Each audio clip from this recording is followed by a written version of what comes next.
All my degrees are actually in painting. I have my terminal degree in arts. I'm a professor of art at Edinburgh University. But I always have had one foot in the sciences anyway. I've been a medical and scientific illustrator. I also teach that. I teach the human anatomy classes and science illustration classes at Edinburgh. I don't really know why, but somebody at one point said, we need you up at the courthouse in Erie, Pennsylvania, because there's a major trial going on. We need a court artist. And it was for a very major trial up in our area. It was the pizza bomber trial. Marjorie Deal Armstrong, and so I did all the court work for that trial. And then one thing just sort of led to another, and I said, oh, I love this. At one point I got an email from our local coroner, who's Lyle Cook, and he said that I think they're looking for you down when this embalmed head was found. There had been an email thread going around. So that's how I ended up doing this particular case. So when they are out of other options, then they call in somebody to get a likeness out there. And the likeness, I have to say, every chance I can get, it is a family or familial likeness. It is not meant to be a portrait of the person.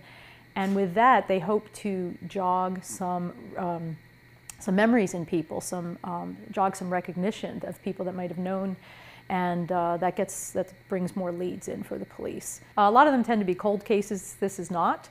But it's also an unusual one for me, too, because there wasn't really a skull, there was a head, right? So I had to start from a different vantage point. Normally I would attach depth markers at known spots on the skull and develop it from there. But in this case, I really had to do measurements and do what's called a conceptual model of a skull. It's really just something like this, but in 3D.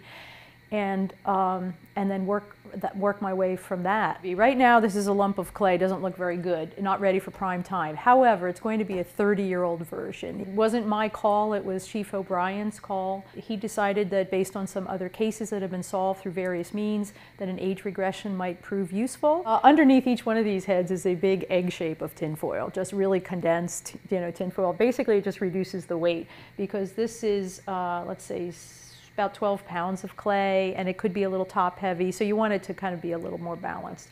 So I start with that, and then again, it depends. If I have a skull, I've got a different set of parameters, whether it's a cast skull or like some of these, like this is a 3D printed skull, so you can print from data. In this case, what I did was I built up the proportions of this individual. So I knew what her width was, what her height was, where her center line was, of course, eye line, nose line, mouth line. And all those things are fairly similar on humans, but they're just different enough to give us a really profound sense of who you might be, who I look, what our resemblance is. And then after that, it's really just sculpting and reading the clues that you do have. The head was present, and it was just disfigured. And the way that I have been describing it to people is though, imagine mushing your face into a pillow and then it freezes that way. So she was sort of pushed, and so what I had to do, in some cases it was quite easy. Her nose had been pushed up and I just pushed it literally down again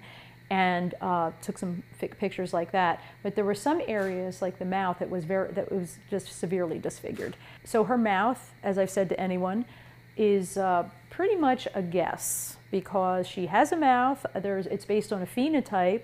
I put in what I would call an average 60-year-old woman's mouth on this sculpture, knowing that the proportions are probably right, but the actual shape of the lips and whatnot, we just don't know. We just don't know. It's not a portrait. It's a familial likeness at best, but I would also like a listing, essentially, to go out that explains that the proportions are accurate, the eyes are reasonably accurate, the nose is very accurate, the hair is pretty accurate, the mouth is less accurate. You want a confidence level list that helps people read the sculpture. Because, for example, you might say, that mouth is exactly Aunt Sally's mouth. But if you now know that the mouth is the least reliable thing on this sculpture, that's useful information for both you, the person who might want to call the police, and also for the police. The situation is that this is a long process, especially this early part right here. So when I get into the building up of the clay, that's all I'm doing is thinking, I'm cogitating on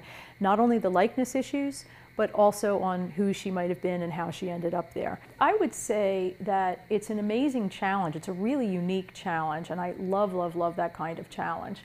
The other thing is that you're working as part of a usually a great team. I mean, this is an amazing team of professionals working on this, and I love that. And you're working towards a really common good. You know, there's a possibility whenever this is done that we can identify a person and make sure that her family knows what happened to her and get, you know, if pieces need to be put back together, that's a good thing.